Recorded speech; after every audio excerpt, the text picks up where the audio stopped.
Hello, hello, hello, my best, amazingly, beautifully, wonderfully friends from the internet. I hope all of you are doing well today, and I want to welcome any new listeners coming in to listen to the show. All right, like I said, I hope everyone's having a good day. The world is in turmoil right now, guys. Oh my goodness. So that's why we have things like podcasts, things like Netflix to take our minds away from this sort of bullshit. It is tough, guys, and I am hoping that after reading some of these, we can bring a little bit of brightness to our days. I look forward to recording these simply because I think it's fun, and I am really happy that everybody's listening and enjoying the show. So if you're watching on YouTube, make sure to like, make sure to comment and subscribe. If you're listening on Apple Podcasts, Spotify, wherever else you get your podcasts, make sure to leave us a rating, and also please leave us a review. You can find us on Instagram at Reddit Asks Us Podcast, and I am your host, Luke Dick of the Reddit Asks Us Podcast. Welcome to the podcast, everybody, and I want to welcome any new listeners. So, I'm thinking we're just going to jump right into this one. Sorry, I'm just lowering my microphone.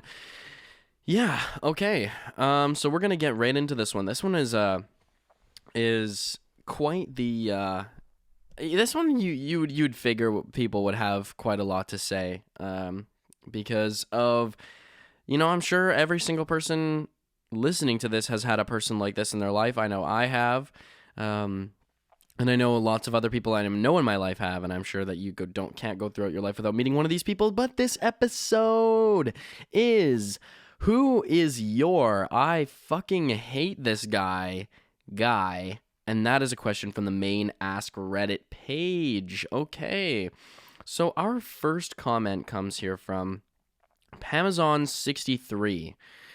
My 30-something-year-old neighbor. We share a property line with this clown. I planted a row of lilac bushes almost 25 years ago, and he wants me to take them out because he says they block the sun from his garden. The lilacs are planted well on our side of the property line, but he thinks that the back fence was built 2 feet into his property, and that the lilacs are really on his property. Man, this guy's gotta be such a stickler. This has been going on for over 3 years. So I shelled out $3,000 for a survey, and lo and behold, the property line is exactly where I thought it was, 3 feet from my lilac hedge. A fence is being erected as soon as the ground thaws. Fuck him. Yeah, I don't understand, man. Like, that people can do whatever they want with their property, and it annoys me so much when people just have this. They want to do what they want to do so much that it doesn't matter what anybody else does or wants to do, and they will literally make up any excuse to have what they want done, even though something like this is so clearly and obviously wrong and just dumb. Like, for real, put your garden in another place. Like, this is dumb. And honestly, like, I'm sorry that Pamazon, that you shelled out $3,000 for this, because bruh, like, you did not need to. Because at the end of the day, like, if anything, he should be paying for a survey to show whether or not the property line exists there. If he's the one with the problem with it, and if he calls anybody, you can just be like, it's literally my property line, and if he wants to get a survey done to prove it, then he's gonna have to pay for it. So I'm really sorry you had to pay for that, my guy, because that is dumb. I just can't believe how people are so, they want to get what they want so bad. Like, are you really that miserable? Like, are you seriously that miserable to the point where this is the hill you want to die on? Shaking my head. Alrighty. So let's move on to the next one. So the next one here comes from ImGoody. I used to work as a receptionist for an OB office. OB, what does that mean? Obstetrician, maybe? I don't know. For an OB office, and there was a patient's husband that we all loathed. He called his wife a fat cow in front of the... Oh my God. A fat cow in front of the nurse when she was in the hospital having baby number 9 and needed an emergency C-section. The hospital had to get security involved because he was blocking the door so they couldn't take her to the OR. What a psycho. He refused to let her have a hysterectomy, even though she had a lot of medical issues that could have been resolved by that. She didn't legally need his permission, but they were Amish, so she submitted to him. He made her try. Man, I hate when people are controlling in the names of their particular religions or faiths. I'm not saying anything bad about those particular religions or those particular faiths, because it's not like I really know much about being Amish. But at the end of the day, you're using your Amish whatever, because I'm sure there's probably Amish people who would have been like, okay, sure, whatever. But you're using your Amish belief system to cause pain and suffering for another person. Like, that is so whack. Isn't the whole idea of being, religious and being, devoted to a faith, one of the central ideas to most, if not all of these sorts of religions, that you don't want to bring harm upon another person? Wouldn't you want to go out of your way to not do this? Like, this dude sounds like such a psycho, and it's reinforcing this sort of patriarchal thing where he's like, I'm the man, you submit to me, sort of thing. Like, I don't know, I fully reject that. He made her try for a vaginal delivery after a C-section, even though it was more risky. Wow. He wouldn't let her take insulin for her gestational diabetes. Gestational diabetes. I came to the conclusion that he was trying to make her die without actually pulling a trigger physically. Wow, that's intense. You could write an episode about this on like Black Mirror or something, or just a TV show or something, like a limited series about this. This is crazy. He was an absolute monster, and I still think about her and wonder if she's okay. 6 years later, I still remember her name. This reminds me, there's a show, I think it's called Orthodox or something on Netflix, and it's about this Orthodox Jewish woman who lives in New York, I think it is, who like escapes from her sort of, I don't know what commune, like Orthodox Jewish commune, and I'm pretty sure she like only knows how to speak Jewish, or Hebrew. I don't think she or maybe she barely really knows English, but it's so interesting because you just get a window into some of what these people's lives are like, and she leaves because she is feeling oppressed. She feels that she doesn't want to be here, and that she's sheltered from the rest of society, and that she's not being treated as an equal. And it's a powerful story because she really is trying to go after what she wants, and there's kind of this husband figure that's kind of chasing her and kind of trying to get her back to come to the community. But it's a great show. I watched it with my mom last year.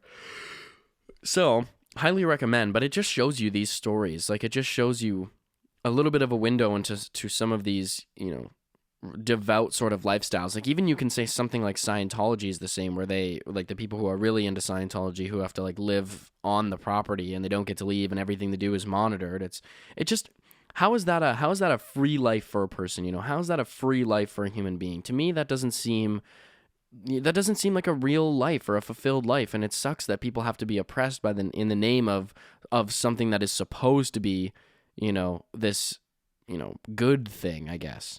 So this next one comes from UmbralDisappointment. My ex-boss was a colossal dick. The type who are always right even when they're wrong, easily passes you any work they deem hard while having this mentality that you are some kind of computer-controlled drone who exists to telepathically know what he wants and when, designed to serve him.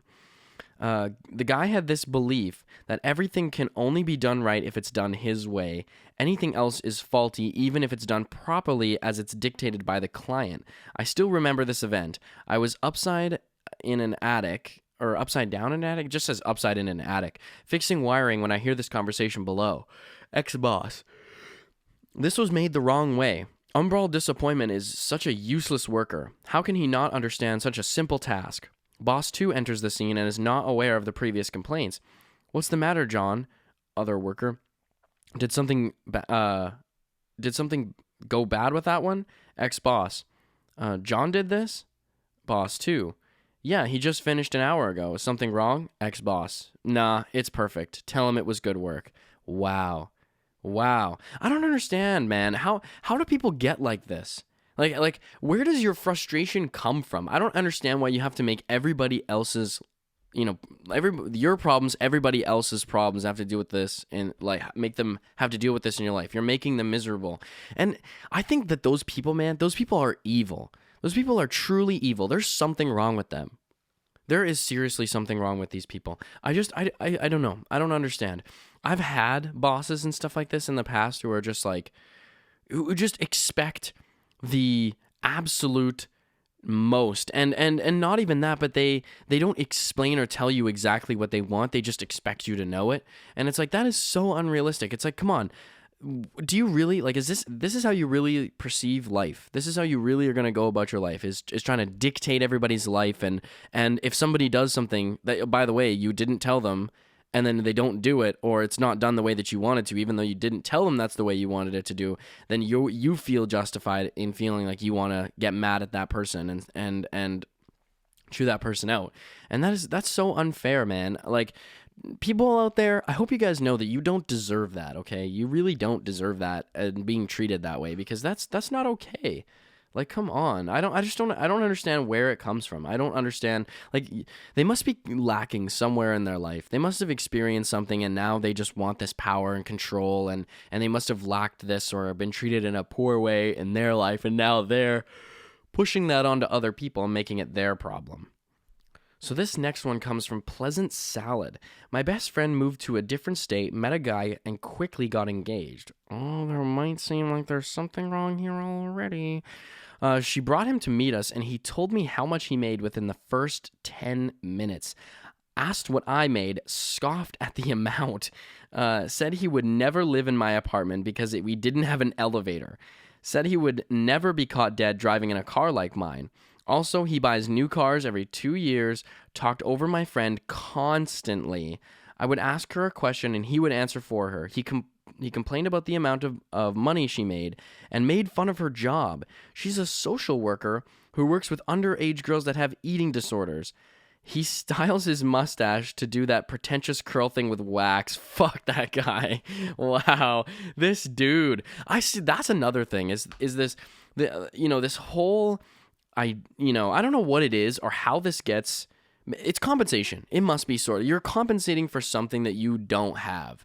You know what I mean? Because why do you feel the need to brag or to mention about the things that you are in possession of?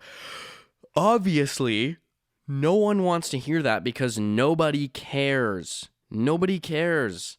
It doesn't affect anybody's life. Those are the things you strictly say to flex on somebody. And it's so funny because it's like, isn't this known within pop culture that no one, like if you're trying to flex on somebody, like that they don't give a fuck? You know what I mean? Like, isn't that known? Like, flexing is a cringy thing to do because it's just like, no one's gonna like you. No one wants to be around you if you're gonna just flex all the time on everybody. And especially when it comes from this place of inadequacy. You know what I mean? Like, it's like you're clearly like flexing your stuff to me because of some inner inadequacy that you feel about your own life or something like that. Like, that's it. There's no way around it. There's no way around it. And especially with when people talk about money being made, and I like, it seems like this Pleasant Salad person is really doesn't care about that sort of stuff, and that's good, because at the end of the day, and especially what your friend does, being a social worker for these at risk of developing eating disorders and stuff like that, youth, but these troubled youth, I guess, the jobs are so much more than the money you make. Like, who cares how much money you make if you hate your job, and no one wants to have a job. And I think to myself personally, like, would you rather have a job where you loved it, you felt great about what you do, you wish you could be at work more, and it gives your life a purpose and sense of meaning, in that you're actually you're making a difference and changing things for the better, but you make, not really that great money? Or would you rather have a job that you can't stand, you don't like anybody who you work with, you don't feel like you're making a difference, you don't feel that the work that you're doing is meaningful in any sort of way, but you make loads of money? People would say, the people who say like loads of money, and the people who take that, it's like, you're not even barely going to have time to spend your money and think that your money is even worth spending, because you're going to be at work and consumed with your work and job all the time, and that's what's going to take up most of your life. So every time you do something with your money, is it really going to matter that much, because you have to go back to a job you don't like every single day? You're going to look back when you're old and say, the majority of the time that I was alive on this planet, I spent doing something that I don't care about. The money that I made doesn't matter, because it doesn't, like, I spent most of that time, I spent most of my waking hours doing something that doesn't matter, and being involved with people who I don't care about and don't feel like make a difference. And the fucking mustache, dude. The fucking mustache. Like how... Where do you even, like, yes, this is a good idea. This is a good style. Like, are you trying to look like you belong to the 1%? Like, are you trying to look like you belong, are you trying to look like the Monopoly man? Are you really trying to look like the Monopoly man? The dude who's literally incentivizing you to be a dick. Like, come on, bruh. Like, you gotta figure that out, dude. That is some whack shit. All right, and so this next one comes from Schroeders New Cat. Ooh, I didn't know Schrodinger got a new cat. I guess his cat was neither alive or dead, and I guess he wanted a cat that was, confirmed alive. My brother's uncle, I refuse to claim him. He's an alcoholic and a drug addict that put my grandparents through hell. Some of the gems he said to my mother's face. Why don't you just give me my inheritance now? Why would I want to ruin my Christmas Eve by spending it with you? Ugh. Then once she died, it was, oh, boo-hoo, swore he would put family first. Then he proceeded to treat my grandfather like shit, and because Grandpa lived with me, I saw it firsthand.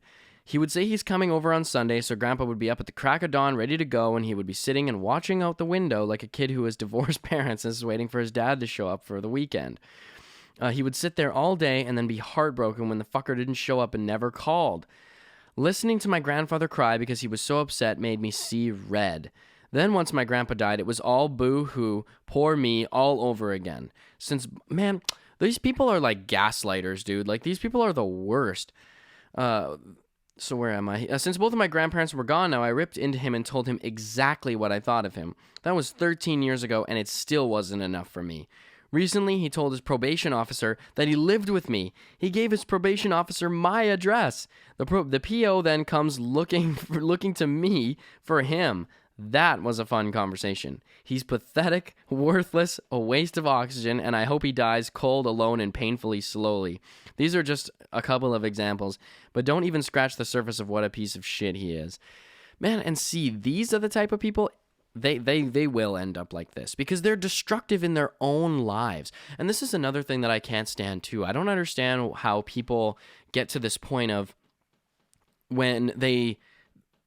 I guess it's maybe that they try to use it for their own purposes, but isn't that so horrible? Like using somebody else's death, a person who you neglected, and now once they die, you're using that person's death as only kind of a front in order to get what you want, and to gain sympathy. I've met people like this in my life, and I'm just like, I've been shocked. I've been like, I seriously can't take anything you say seriously because literally you were acting last week like that you don't care, and now you're all upset. Like this doesn't make any sense. It's these people, don't worry, they have what's coming to them. We know what's up, Reddit Asks Us podcast listeners. We know what's up. And if you know anybody like this in your life, come on. And most importantly, it's if you meet somebody like this, don't engage with them. You can't engage with them, and you got to warn other people, man. You got to warn other people and be like, and at the end of the day, if other people are still going to make those mistakes, it's so hard, but you have to let them make those mistakes and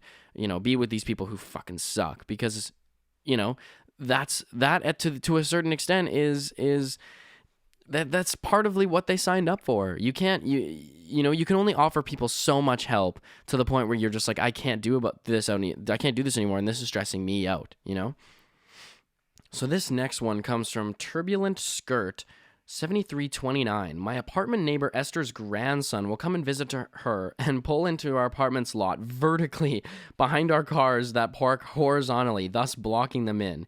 He doesn't stay long when he does this, and I've never actually been trapped in, but it fills me with rage to see, especially when there are spots available he could park in. In conclusion, fuck Esther's grandson.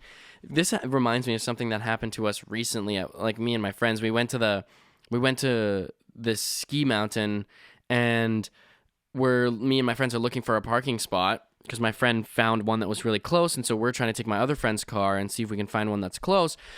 And so, when you're driving down a sort of a parking lot and you kind of eyeball this one spot where it looks like it might be open, and so you pull up, and it's usually like a small car that's kind of parked behind the other ones, and you just drive all the way down, and you're like, oh man, now I got to go all the way around because there's this tiny little car in a spot that I thought was open. So similar situation, except we pull up, and it's literally this SUV that's parked. I don't even know how to describe this. It's literally parked like halfway into the spot, like so, and like going forward. So not it's the front of it isn't sticking out halfway. The back of it is halfway inside the parking space, and the front half, because he pulled in, the front half is literally over the line, and he double parked. I was like, dude, now that is a dick move. I've never seen anything like that in my entire life. How do you even end up parking like that? There's literally so many cars around here. How does that even happen? Like, how literally? And the annoying thing is this guy wasn't driving some super nice car. It was literally just like a family SUV, like a Kia or something. And it wasn't like brand new or anything. Like, it looked, I don't know, probably 5 or 6 years old. I'm like, bruh, like what? Why, dude? What is that? You're protecting your little SUV here? Oh man, those are the moments where you want to just like take your car and just go and like slam it. Oh, sorry, my bad, guys. My I was getting a little animated. My headphone wire came out of my headphones. My bad. Sorry. But anyways, yeah, those are those moments where you just want to, like, you wish you could take your car, just go just ram it into their vehicle. But we control our anger on this podcast, as my friends may know. Just kidding.